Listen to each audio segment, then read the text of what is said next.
یہ تیسری قسط ہے اس کہانی کی، جس کا نام ہے دل کے رشتے۔ اس کو لکھا ہے اقرا ایس احمد نے، اور میں نے یہ کہانی لی ہے مہکتا آنچل نام کی میگزین کے سپٹمبر 2009 کے ایشو سے۔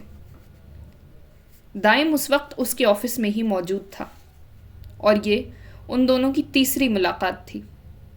لیکن پچھلی 2 ملاقاتوں میں دائم اپنے بارے میں اتنا کچھ اسے بتا چکا تھا کہ شاید وہ دائم کو خود اس سے زیادہ جاننے لگا تھا، اور اسی لیے دائم کے چہرے پر پھیلا اضطراب اس نے پہلی ہی نظر میں بھانپ لیا تھا۔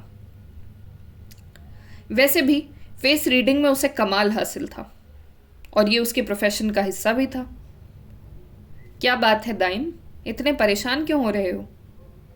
میری پریشانی چھوڑیے اور یہ بتائیں کہ آپ اس سے ملے تھے؟ ہاں ملا تھا۔ کب؟ کہاں؟ میرا مطلب ہے، دائم نے بے قراری سے پوچھا۔ دیکھو دائم، میں نے تم سے پہلے بھی کہا تھا کہ یہ ایک صبر والا کام ہے۔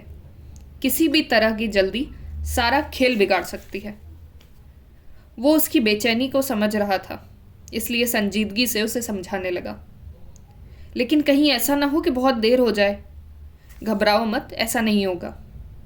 آپ نہیں سمجھ رہے ہیں، میں اس کی بے چینی، اس کا درد محسوس کر سکتا ہوں۔ ڈرتا ہوں کہ کہیں وہ خود کو کوئی نقصان نہ پہنچا لے، اور اگر ایسا ہوا تو میں اپنے آپ کو کبھی معاف نہیں کر پاؤں گا، کیونکہ آج اس کی جو حالت ہے اس کا ذمہ دار میں ہی ہوں۔ میرے ایک جھوٹ نے اسے کس مقام پر لا کھڑا کیا ہے۔ دائم کچھ زیادہ ہی جذباتی ہو رہا تھا۔ دائم، یہ سچ ہے کہ تمہارے جھوٹ نے اسے 2 کشتیوں کا مسافر بنا دیا ہے، لیکن اس میں زیادہ غلطی اس کی اپنی مینٹل کنڈیشن کی ہے۔ وہ اپنے باپ سے اس حد تک اٹریکٹڈ تھی کہ پہلے اس نے خود پینٹر بننے کی کوشش کی، لیکن یہ گاڈ گفٹڈ ہوتا ہے۔ اس لیے ناکامی پر اس نے اپنے دماغ میں یہ بٹھا لیا کہ وہ صرف ایک پینٹر سے ہی شادی کرے گی۔ تم سے غلطی یہ ہوئی کہ تم نے اس کی کمزوری سے فائدہ اٹھایا اور ایک پینٹر بن کر اس کے سامنے آ گئے۔ تمہیں لگا کہ جب بعد میں یہ جھوٹ کھلے گا کہ تم پینٹر نہیں ہو، تب تک وہ تم سے محبت کرنے لگے گی۔ تمہاری یہ سوچ غلط نہیں تھی۔ اگر کوئی عام لڑکی ہوتی تو ایسا ہی ہوتا، لیکن معطر کا مسئلہ دوسرا ہے۔ وہ انتہائی جذباتی لڑکی ہے۔ لیکن ڈاکٹر، وہ ابھی بھی ہچکچاہٹ کا شکار۔ ڈرو مت، وقت لگے گا لیکن سب ٹھیک ہو جائے گا۔